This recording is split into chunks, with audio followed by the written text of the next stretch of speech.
Mr. Chairman and members, we have House Concurrent Resolution 47 by Representative Edmonds, which urges and requests the Louisiana State Law Institute to study a possible change or increase in penalties for drivers who injure or kill pedestrians or cyclists. Representative Edmond on your HCR, sir. Thank you, Mr. Chairman. Thank you, members. In this particular area of Baton Rouge, one of our Metro Council members, a longtime friend, great servant, Buddy Amoroso, was tragically killed last year right outside of St. Francisville in a bicycle accident. And of course, any loss of life is always devastating. And in this particular case, we also lost a great servant in the Baton Rouge area. And in looking at that, I wanted to be able to take the opportunity to ask the Law Institute to look into the penalties prescribed of what we are doing. I'm not going to read the HCR to you, but there's a overwhelming amount of statistics, Mr. Chairman, that indicate pedestrians and what we're doing with bicycles and walkers. I have at the table with me today Denise Amoroso, the widow of Buddy, but now she's also the Metro Councilman. She's serving the remainder of the term, has been elected here just recently, and I'd like her to speak a word as well, Mr. Chairman. Ladies and gentlemen, I want to thank you for allowing me to come and speak to you this morning. As many of you know, my husband, Councilman Buddy Amoroso, was tragically killed June 30, 2018, while riding his bike in West Feliciana Parish. As a seasoned bike rider, he was well within the law. While approaching my husband, the driver of the vehicle saw a car coming towards him. Rather than reducing his speed, waiting for the car to pass and moving over, and giving my husband his 3 feet, the driver made a conscious decision to hit my husband from behind at the speed of 55 miles per hour.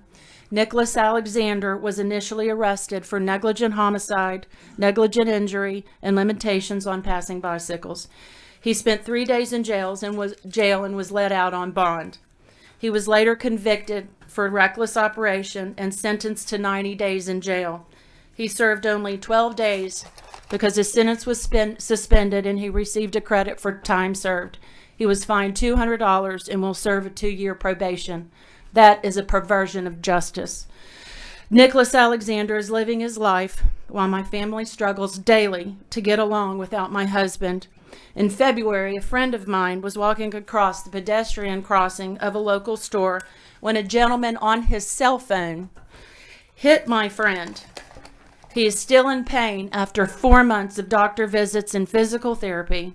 I got a call from a constituent last week who was cycling, hit from behind, and was pushed 100+ feet down the road. He then had to remove himself out from underneath her car. He suffers road rash and lacerations over 70% of his body. The driver was not ticketed initially because the policeman didn't want to upset her any more than what she was already upset, even though she was at fault. In fact, she tried to blame him for the accident. Every day we hear of pedestrians, cyclists, motorcycle riders, people in wheelchairs who are being struck down and injured or killed by motorists who are distracted or just plain careless. Right now, the law, as it stands, does not accurately address these situations where a negligent driver causes bodily injury, pain and suffering, and even death to preventable distractions, carelessness, poor judgment, or all three. Some states are considering nullifying insurance coverage for these causing an accident when a phone is in use except for liability payments to the injured. The study is needed to determine level of penalties required to make people pay attention to anyone not protected by a steel cage. After, there will need to be a campaign to raise awareness of these penalties. Phone use of any kind needs to be banned. Attitudes toward pedestrians has to be changed. Cars do not own the road. There are people who cannot afford a car, so their only option is riding a bike or walking. You have a duty as a lawmaker to protect these men and women. As drivers, we need to respect and love our neighbors. When I was teaching my children to drive, I told them daily they were operating a 2-ton murder weapon. Little did I realize the truth behind this statement. Ladies and gentlemen, I thank you for your time and attention to this most urgent and serious matter. We cannot let my husband's untimely and avoidable death be in vain. Thank you. Introduce your son. My son is Joey Amoroso. He served in the Navy for 5 years, and now he is a first responder with Acadian Ambulance. Thank you. Thank you, Mr. Chairman. Thank you, Representative Edmonds. Mr. Amoroso, on behalf of this committee, we certainly extend our heartfelt sympathy to you and your family and to the citizens of your district. We certainly read about the tragedy, and certainly we want to wish you our best. Thank you. As you continue this healing process. Thank you. Thank you. Okay. We have a Mr. Representative Hill. My condolences to you. But Mr. Edmondson, as you have the responsibility or the study, could you put some responsibility on the back riders and the walkers? I know I see them, especially when I'm leaving here early in the morning, and they don't have any. I think they should have some reflective bright pink, bright green, bright orange, so they can be identified. And I have met a wheelchair in the middle of the road going the wrong way on 190. And if it wasn't, we were not driving fast. So we could stop and get on the side and let him, whatever way he was going. And I just would like for them to have some responsibility too. Because I know on our 2-lane roads out where I live, you just have to stop. Because if an automobile if you're meeting one and you have a back rider in the lane, you have to come to a complete stop. Yes, ma'am. Thank you, Representative Hill, and I'll make certain as I work with Law Institute on those both ways. Okay. Representative Marcel. Thank you. Welcome to the chamber, and my condolences again to you, Ms. Amoroso. I served with your husband for a number of years, and it was a tragic accident.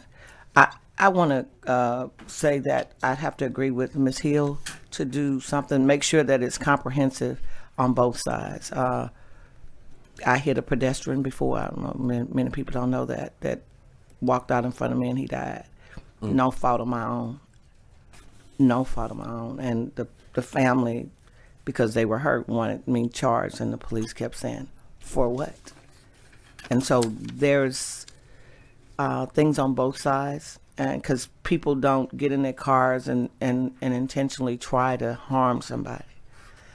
So I understand your passion for this with the bicycles, but this person was walking, just walked straight in front of me. But I do want to see something on both sides, and again, my condolences to your family, and continue to pray and lift you up. Thank you. Thank you. And I'm not opposed to any study. Thank you, Representative Marcel. And members, just to put things, I guess, in perspective from my perspective on this study is basically about the penalties. I think laws already address the rights of each, the motorist and the bicycles.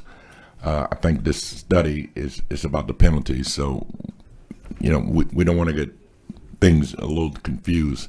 It's about the penalties when there is an at-fault accident. As this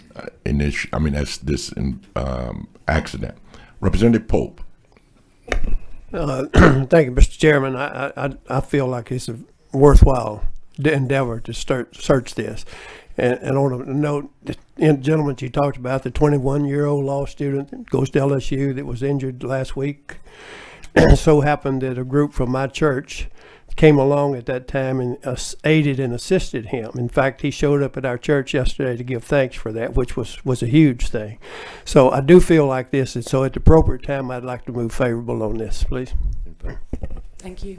Okay, Representative Pope, I think this may be the proper time. We have a motion by Representative Pope to report HCR 47 favorably. Are there any objections?